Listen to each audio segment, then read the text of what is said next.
আমার ছোট্ট ছোট্ট বন্ধুরা, তোমরা সবাই কেমন আছো? আশা করি ভালো আছো। আহানা প্রাইমারি ক্লাসে তোমাদের সকলকে স্বাগত। আজকে আমরা পড়ব আমার বইয়ের প্রথম শ্রেণীর তৃতীয় পর্বের 242 নম্বর পাতা ও 43 নম্বর পাতা। চলো পাতাটা বের করে ফেলি। চলো বন্ধু, তাহলে দেখা যাক। দেখতে পাচ্ছি আমরা কিছু সিনারি, নদীর, তারপরে নৌকো করে পার হচ্ছে, কিছু লোক স্নান করছে, এখানে রান্না হচ্ছে, কেউ আবার খেলা করছে। চলো এখানে কি পড়া আছে পড়ে নি। বেশিরভাগ মানুষ একটা সময় নদীর ধারেই থাকতো। আগে যুগের মানুষরা নদীর ধারেই বেশি থাকতো। তারপরে বলছে নদীর জলই খেত।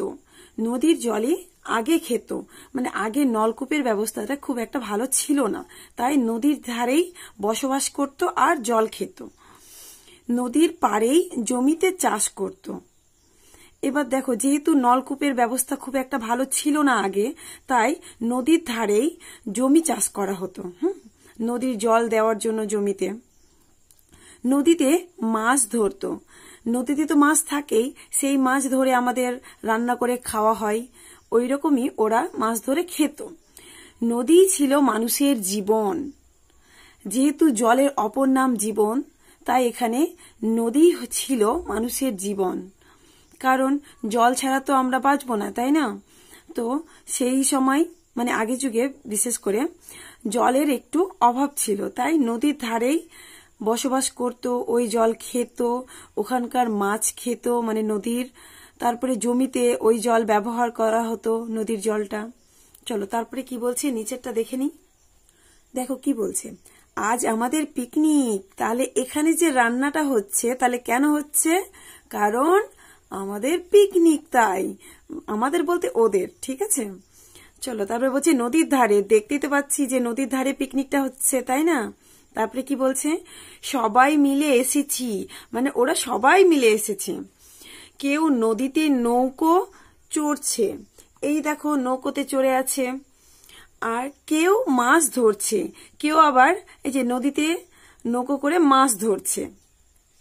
ঘাটে চান করছে কেউ কেউ, এই দেখো দেখতেই তো পাচ্ছি যে ঘাটে, পুকুর মানে নদীর ঘাটে স্নান করছে।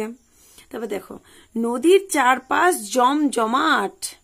এই দেখো নদীর চারপাশ তো জমজমাট হয়েই আছে। কেউ পিকনিক করছে, কেউ কিছু কাটাকাটি করছে, মাছ ধরা হচ্ছে, স্নান করা হচ্ছে, আবার এদিকে খেলা হচ্ছে, তাই না? তাহলে নদীর চারপাশ জমজমাট হয়ে আছে। তারপরে চলো নিচে কি বলছে দেখি। এখানে বলছে নদী বিষয়ে 3টি লাইন লেখো। তাহলে চলো আমরা নদী বিষয়ে 3টি লাইন লিখে ফেলি। আমরা তো এখানে অনেক কিছুই পড়লাম, তাই না? তো এখান থেকেই লিখে নিচ্ছি। কি লিখবো বলো তো? নদীতে নৌকো করে যাতায়াত করা হয়। এই যে যেহেতু এরা নৌকো করে যাতায়াত করছে, ওটাই আমরা লিখে নিই। নদীতে নৌকো করে যাতায়াত করা হয়। চলো তারপরে এটা দেখো 2 নম্বর লিখবে, নদীতে প্রচুর মাছ পাওয়া যায়। তাহলে কি লিখবে? নদীতে প্রচুর মাছ পাওয়া যায়। চলো দুটো হয়ে গেল, আর একটা লিখে ফেলি। তাহলে আরেকটা হচ্ছে নদীর জল চাষের কাজে ব্যবহার করা হয়। নদীর জল চাষের কাজে ব্যবহার করা হয়। চলো বন্ধুরা, তাহলে এই পেজটা তো হয়ে গেল। এবার আমরা করব 243 পেজ। দেখো বন্ধুরা এখানে কি বলছে, বাংলার নদী। দেখো এখানে নদী লেখা আছে। এবার এখানে অনেকগুলো ফাঁকা পূরণ দিয়ে নদীর নাম লেখা আছে, যেগুলো আমরা ফাঁকাটা পূরণ করব। চলো তাহলে ফাঁকাগুলো পূরণ করি। তাহলে এখানে কি বলছে দেখো, তয়কার লেখা আছে। তাহলে এখানে আমরা লিখবো র দন্তের শকের সা, তাহলে তোরসা। তাহলে এটা কি হয়ে গেল? তোরসা।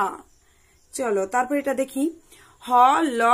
এখানে এবার লিখবো আমরা দয়ে দীর্ঘিকারে দি, হলদি। হলদি নদী, ঠিক আছে।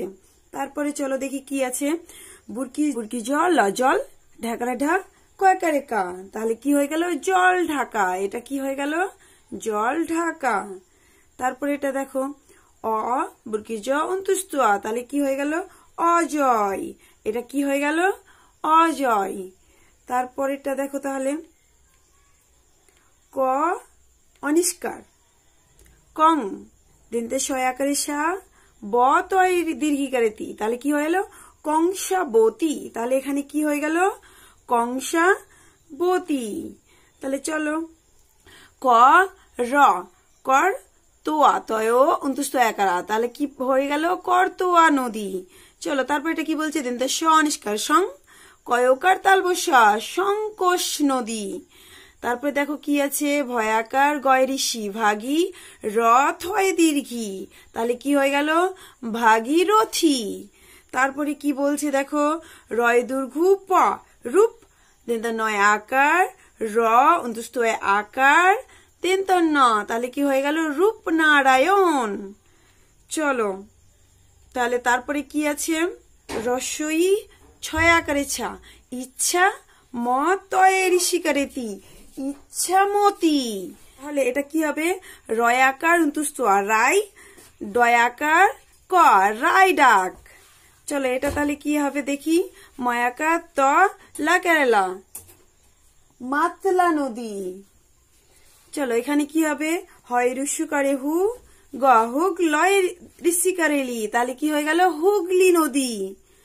চলো এখানে কি হবে? দয়াকার ময়কারে মো দামো দ র দামোদর নদী। এবার এখানে কি হবে?